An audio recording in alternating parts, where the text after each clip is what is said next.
Sebagai Presiden Indonesia dengan sorotan pada aspek kejutan atas keberhasilannya, gaya kepemimpinannya yang rendah hati, pencapaian dan tantangan selama masa jabatannya, serta perbandingannya dengan presiden-presiden sebelumnya.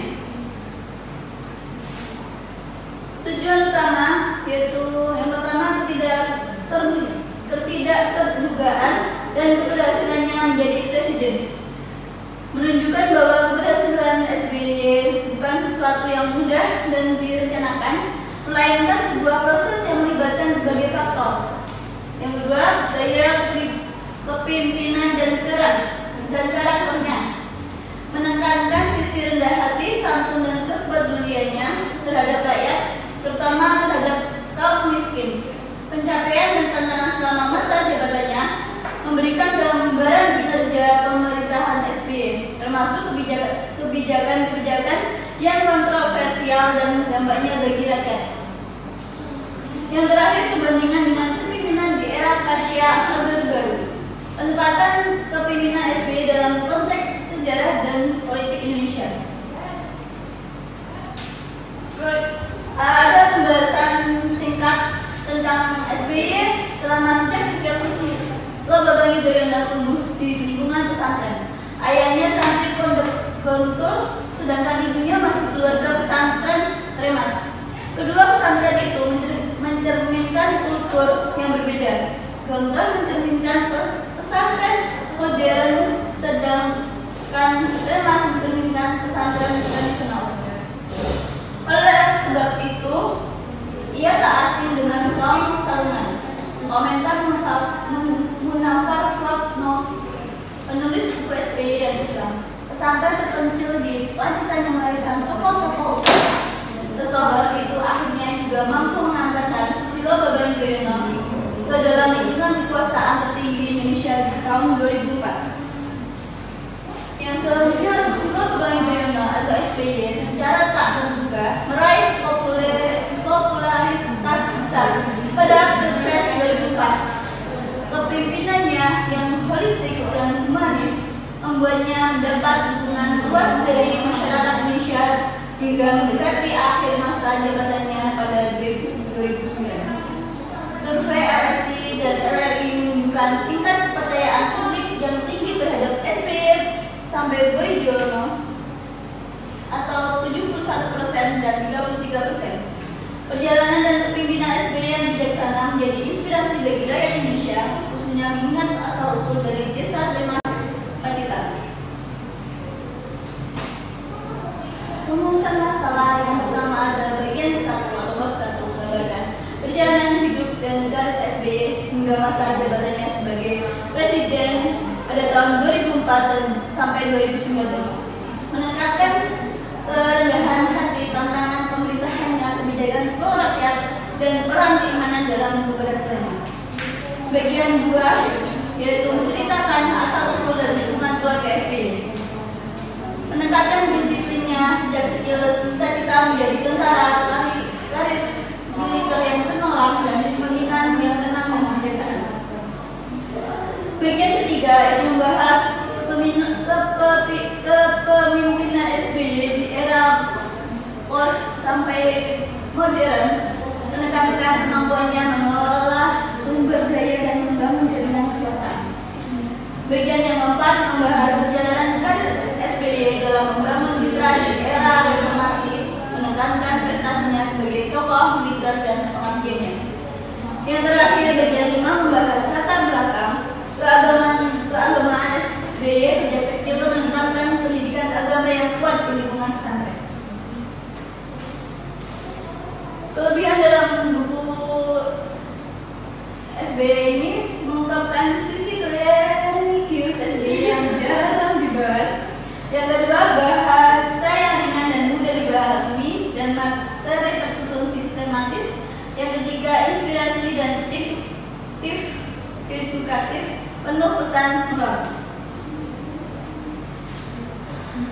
Dan ada kekurangan, yaitu dunia dari SBY tersebut dinilai bias karena terlalu memuji SBY tanpa kritik atau pembahasan sisi kontroversial tentang dunia religius SBY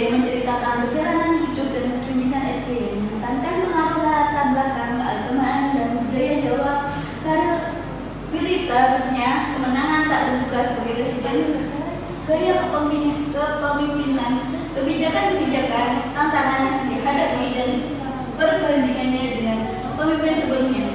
Fokus utama adalah menghubungkan latar belakang religius dan budaya dengan perjalanan politiknya. Dan selanjutnya ada komentar evaluatif. Buku Dunia Religius SBY terasa hangat karena mengangkat visi pribadi dan religius dari sosok SBY yang jarang dibahas secara mendalam. Ceritanya mengalir ringan, mudah dimengerti, dan penuh nilai-nilai moral yang bisa menginspirasi siapapun yang membacanya. Tapi di sisi lain, buku ini terasa terlalu memuji, hampir tidak ada kritik atas sudut pandang lain, jadi terkesan kurang seimbang. Padahal sebagai tokoh besar, SBY tentu punya sisi lain yang juga penting untuk dipahami. Selain itu, pembahasan soal peran dan keputusan politiknya perlu dieksplorasi, padahal itu bagian penting dari perjalanan hidupnya.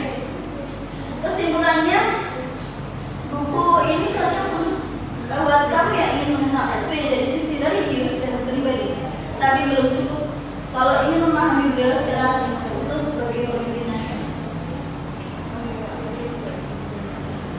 Yang terakhir adalah kesimpulan.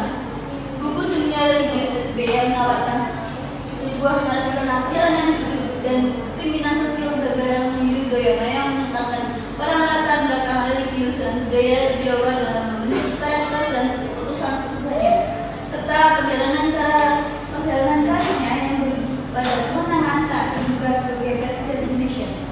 Buku ini menganalisis kepemimpinannya, tantangan yang dihadapi, dan penempatannya dalam kondisi sejarah politik Indonesia. Oke, di sini ada yang tanya. Oke, silakan.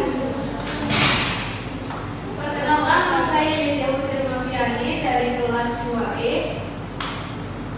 Pertanyaan saya, bagaimana buku ini menggambarkan peran keyakinan dan iman SBY dalam mengambil keputusan politik dan kehidupan pribadinya? Berikan contoh yang konkret. Terus yang selanjutnya,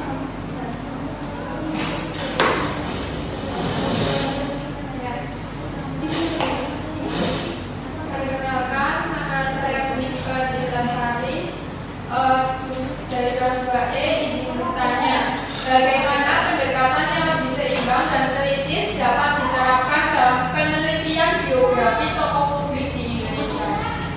Terima kasih. Perkenalkan, nama saya Dewi Dilasari dengan NIM 242180090. Izin bertanya, bagaimana buku ini berkontribusi pada pemahaman yang lebih komprehensif tentang SBY dan bagaimana ia bisa memperbaiki untuk mencapai hal tersebut? Terima kasih. oke, di sini saya ingin menjawab dari pertanyaan dari Mbak Desi.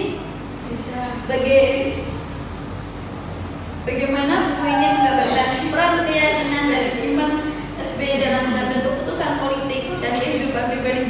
Berikan contoh konkret.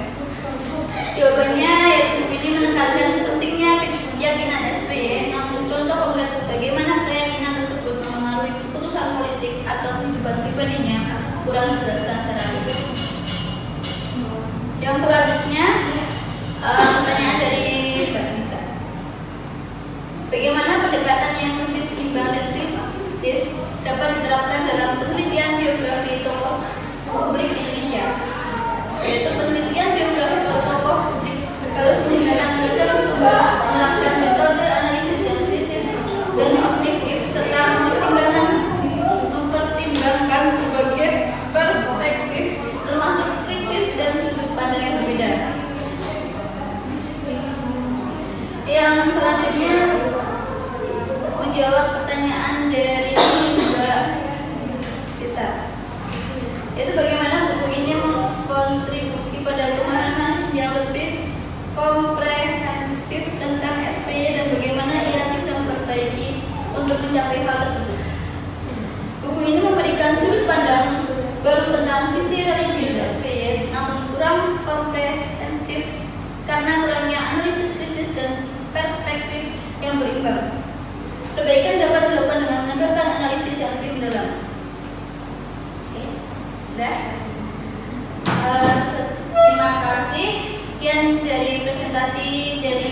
ada kesalahan